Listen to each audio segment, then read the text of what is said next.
Corona की तबाहकारियां पूरी दुनिया में जारी हैं। पाकिस्तान में भी इस वक्त सूरत हाल तेज़ी के साथ बदलती हुई हमें नज़र आ रही है। पाकिस्तान में आज 17 नई अमवात हुई हैं और जांबाक अफराद की तादाद 176 तक पहुंच चुकी है और मजमूई तौर पर जो कोरोना के मरीज़ हैं उनकी तादाद 8,425 हो गई है और 1,970 अफराद करीब 2,000 अफराद इससे सेहतयाब भी हो चुके हैं। ये एक मुस्बत भी खबर है कि अगर इस मरज़ में कोई मुब्तला हो रहा है तो ये नहीं है कि वो सिर्फ और सिर्फ हॉस्पिटलाइज हो गया है, वो बेहतर भी हो रहा है। लेकिन इस सारे अमल के अंदर एक चीज़ हमें ये नज़र आ रही है कि कारोबारी इस वक्त मराकज़ मुकम्मल तौर पर बंद हैं, कारोबारी अफराद शदीद परेशान हैं। सूबाई हुकूमतों के साथ मुसलसल वो बातचीत कर रहे हैं, लेकिन जिस तेज़ी के साथ अब ये मरज़ बढ़ रहा है, मरीज़ ज़्यादा हो रहे हैं, उसमें हुकूमतें किसी सूरत में मुकम्मल तौर पर कारोबार को खोलने की इजाज़त नहीं दे सकती हैं। सिंध में भी यही सूरत हाल हुई, पंजाब में, बलोचिस्तान और KPK में भी।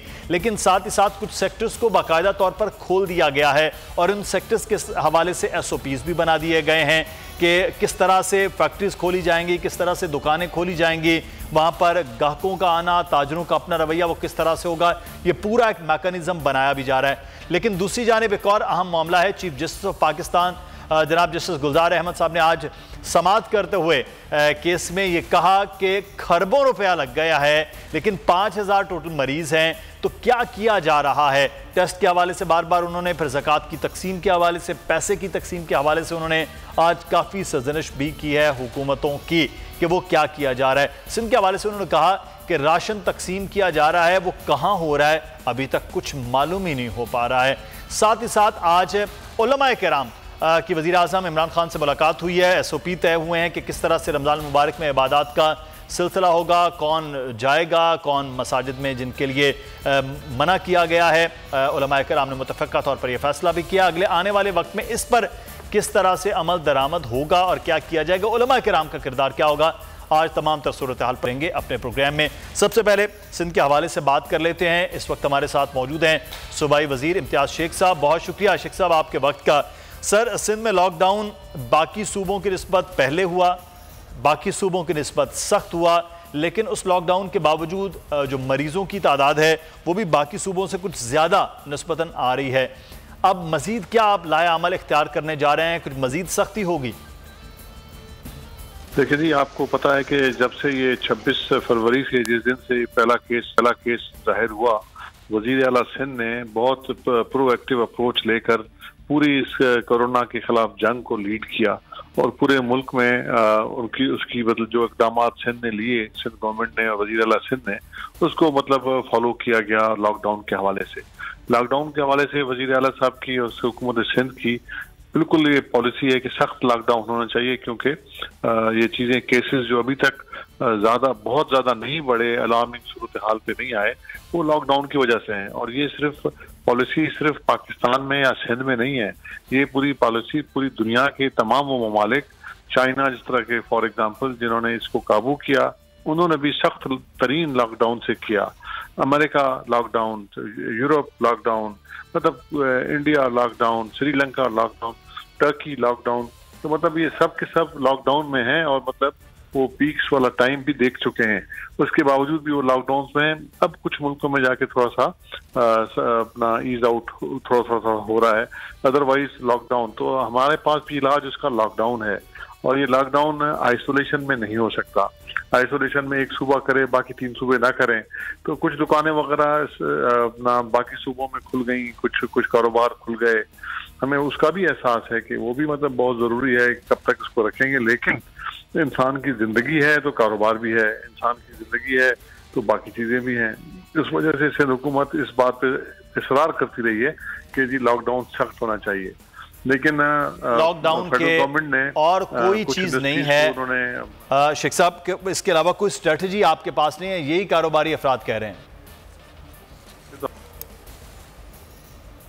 देखिए जी, स्ट्रेटेजी बिल्कुल दुनिया में जहां भी स्ट्रेटेजी अडॉप्ट की गई है लॉकडाउन को काबू करने के लिए, गो के सिवाय चाइना के और किसी मुल्क में भी अभी तक काबू नहीं आया। तो ये वायरस है और पता भी नहीं है कि कब तक चलेगा, और लॉकडाउन भी पूरी जिंदगी भर तो हम महीनों सालों तक तो नहीं कर सकते। हमें एहसास है कि कारोबार बंद है, क्योंकि हुकूमतों ने और हमारे फलाही इदारों ने, मुखैर हजरात ने, मैंने MPAs ने, वजीरों ने, सब ने अपने अपने बिसात के मुताबिक अपना काम किया है और राशन भी पहुंचाया है। सिंध गवर्नमेंट भी मुसलसल दे रही है, तकरीबन कोई 4.25 लाख बैग हम दे चुके हैं और भी देंगे इंशाल्लाह। लोगों को हम भूखा नहीं छोड़ेंगे, लेकिन जो उनकी जिंदगियों का तहफ़्फ़ुज़, जिंदगियों की जो उनकी हिफाजत करनी है वो प्राइम है। उसके लिए और स्ट्रेटजी किसी मुल्क ने भी नहीं अपनाई। दूसरा स्ट्रेटजी ये है कि मतलब जब तक लॉकडाउन बर्दाश्त कर सकते हैं लोग करें, फिर उसको आस्ते आस्ते रिलीज करें। जैसे कि अभी पाकिस्तान में कुछ चीज़ों को रिलीज कर दिया गया है, रिलैक्स कर दिया गया है। इंडस्ट्रीज काफ़ी खुल गई हैं जो कि एक्सपोर्ट ओरिएंटेड थी, और जो हमारे एसेंशियल इंडस्ट्रीज हैं वो खुली हुई हैं, दुकानें भी कुछ खुली हैं, और काफ़ी जगहों पे बाकी तीनों सूबों में मतलब चीज़ें काफ़ी खुल गई हैं। सिंध में भी हमें CM साहब ने कमेटी बनाई थी, मैं भी उसका मेंबर था, तो वो कमेटी अपनी सिफारिशात बना के इन तमाम जो भी हमारे कारोबारी एसोसिएशंस हैं, दुकानदारों की एसोसिएशंस हैं, उन सब से मिलके हमने एक SOP बनाई है, वजीर आला साहब को दे दी है, और वजीर आला साहब। अच्छा शेख साहब, एक चीज, आप राशन के हवाले से, तकसीम के हवाले से बात कर रहे थे। राशन आप कह रहे हैं तकसीम कर रहे हैं, लेकिन चीफ जस्टिस ऑफ पाकिस्तान ने आज ये बात की है कि राशन बट रहा है लेकिन नजर नहीं आ रहा है। राशन तकसीम ठीक है, आप नहीं दिखाना चाहते, लेकिन राशन की पैकिंग वगैरह तो पता चले कि कहाँ हो रहा है, किस तरह से हो रहा है। के हवाले से मैं अर्ज कर दूं, और चीफ जस्टिस साहब का मुझे नहीं रिमार्क का नहीं पता, लेकिन बहरहाल उनका हुक्म है तो हम उनको वो भी तफसील दे देंगे कि कहाँ कहाँ पहुँचा। और हमने ये कोशिश करके ये रातों को, सुबह सवेरे, दिन को, मतलब मुख्तलिफ औकात में, मुख्तलिफ इलाकों में हमने पहुँचाया है। और हमारी फलाही तंजीमों ने भी लाखों की तादाद में ये बैग्स पहुँचाए हैं। और मतलब उसको, इस कोरोना की जो मतलब प्रोटोकॉल है, जो लॉकडाउन का प्रोटोकॉल है, इम्तियाज शेख साहब आगे बढ़ेंगे, हम कुछ बात करेंगे कि इस वक्त हुकूमत जो है वो क्या कर रही है कोरोना से निमटने के लिए। लेकिन एक अहम मामला है कि सबसे इस वक्त लोगों तक राशन पहुंचाने का मामला, लोगों तक राशन की चीज़ों का पहुंचाया जाना। जो इस वक्त मजदूर हैं, घरों में बैठ गए हैं, जिनका कोई कारोबार नहीं है, जिनके पास कोई चीज़ नहीं इस वक्त मौजूद है, उनके लिए इस वक्त क्या किया जाना चाहिए, ये सबसे अहम मामला है। और यूथ फोर्स, जो टाइगर फोर्स एक बनाई गई है हुकूमत की जानिब से, वो अगले आने वाले वक्त में क्या कर रही है और क्या करेगी, क्योंकि सिंध में बाकायदा तौर पर यह कहा गया कि इसकी ज़रूरत उन्हें नहीं है। हम बात करेंगे इस वक्त यूथ फोर्स को जो हेड कर रहे हैं मामले खुसूसी आज़म नौजवान उस्मान डार साहब हमारे साथ मौजूद है। डार साहब, बहुत शुक्रिया आपके वक्त का। टाइगर फोर्स के हवाले से आपसे बात की जाए, बनाई गई है लोगों की मदद की ज़रूरत के लिए, लेकिन पाकिस्तान पीपल्स पार्टी सिंध के अंदर यह कहा गया कि इसकी उन्हें बहरहाल ज़रूरत नहीं है। देखिए जी, मैं तो उम्मीद कर रहा था कि पाकिस्तान के ये जो लाखों नौजवान हैं, 10 लाख के करीब टाइगर फोर्स में जो पाकिस्तान के बहादुर नौजवानों ने रजिस्ट्रेशन करवाई है, इनके जज्बे को देखते हुए और सिंध से जो तकरीबन 1.5 लाख के करीब नौजवान रजिस्टर हुए हैं, सिंध हुकूमत या अपोजिशन इस पर सियासत नहीं करेगी। तो ये मुझे अफसोस से कहना पड़ रहा है कि ये वो पाकिस्तानी नौजवान, बहादुर नौजवान हमारे, जो एक जज्बा लेके आगे बढ़े और इस टाइगर फोर्स का हिस्सा बने, इसको सियासत की नजर किया जा रहा है। वज़ीर आज़म इमरान खान साहब बार बार कह चुके हैं कि कोरोना में हमें सियासत नहीं करनी है, मिलकर चलना है और मिलकर एज ए कौम इसका मुकाबला करना है। इनके ही वजीर नासिर शाह साहब जो हैं सिंध हुकूमत के, वो मिलकर काम करने की बात करते हैं, कोरोना फोर्स से राशन डिस्ट्रीब्यूशन और दीगर रिलीफ प्रोग्राम्स में इन्वॉल्व करना चाहते हैं। दूसरी तरफ इम्तियाज शेख साहब हैं जिनके गैर जिम्मेदाराना बयान की वजह से मैं समझता हूँ कौमी यकजहती को नुकसान पहुँचता है। यकजहती का मैसेज देने की बजाय सिंध हुकूमत खुद तकसीम का शिकार है। एक वजीर यकजहती की बात करते हैं, नासिर हुसैन जो है, नासिर शाह साहब, और दूसरी तरफ इम्तियाज शेख साहब जो हैं वो दूसरी बात करते हैं। तो मैं ये इन्हें अपील करूंगा कि अपने फैसले पे नजरसानी करें। सिंध के 1.5 लाख नौजवान लाड़काना से, बदीन से, सक्खर से, हैदराबाद, कराची, तो ये सारे जो नौजवान आगे बढ़े हैं, पढ़ा लिखा तबका आगे आया है, डॉक्टर्स हैं, हेल्थ वर्कर्स हैं इसमें, तो इनको अब वज़ीर आज़म इमरान खान साहब का शुक्रगुजार होने की बजाय उल्टा उस पर सियासत कर रहे हैं कि 1.5 लाख नौजवानों पर मुश्तमिल एक फोर्स सिंध हुकूमत को मरकज से मिल रही है, और इसमें बाकायदा जो इलेक्टेड MNAs हैं, MPAs हैं, अवाम के नुमाइंदे हैं, वो इसका हिस्सा हैं। तमाम सियासी पार्टीज को इसकी ओनरशिप दी गई है, और फिर कहना कि शायद इसमें कोई अकबा परवरी का एलिमेंट है, पिक एंड चूज किया जाएगा, तो सिंध हुकूमत की मुकम्मल इसमें ताउन की जरूरत होगी, इसलिए कि वज़ीर-ए-आज़म इमरान खान साहब ने सूबों को टाइगर फोर्स को चलाने के इख्तियारात दे दिए हैं। जब सूबे में हुकूमत इनकी है, डिप्टी कमिश्नर इनके हैं, असिस्टेंट कमिश्नर इनके हैं, 1.5 लाख नौजवानों पर मुश्तमिल एक जज्बा रखने वाली फोर्स इनके पास है, तो इनके ऊपर हमें पॉलिटिक्स नहीं करनी चाहिए। तो मैं उम्मीद करता हूँ कि ये अपने फैसले की नजरसानी करें। चलें, बिल्कुल ये बड़ा जरूरी है कि नजरसानी करनी चाहिए। ये टाइगर फोर्स है, ये पाकिस्तानी नौजवानों पर मुश्तमिल है और सियासत से हटकर इनको काम करना चाहिए और हुकूमतों का उनके साथ होना चाहिए।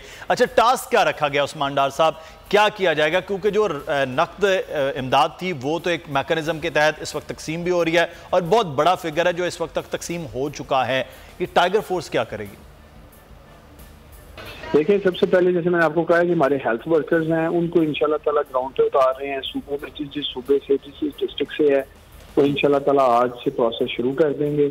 और उसके बाद फिर जैसे एहसास प्रोग्राम का मैंने कहा है, डिप्टी कमिश्नर इनकी यूनियन काउंसिल की सतह पे फिर फौरन उन्हें हदायत की गई हैं कि वो इनकी कमेटीज बनाएं, और जहाँ ये एहसास का जो हमारा एक चल रहा है इमरजेंसी कैश प्रोग्राम, उसमें कर सकेंगे। आगे जो हुकूमत ने बेरोजगार मजदूरों के लिए बात की है उनकी आइडेंटिफिकेशन कर सकेंगे।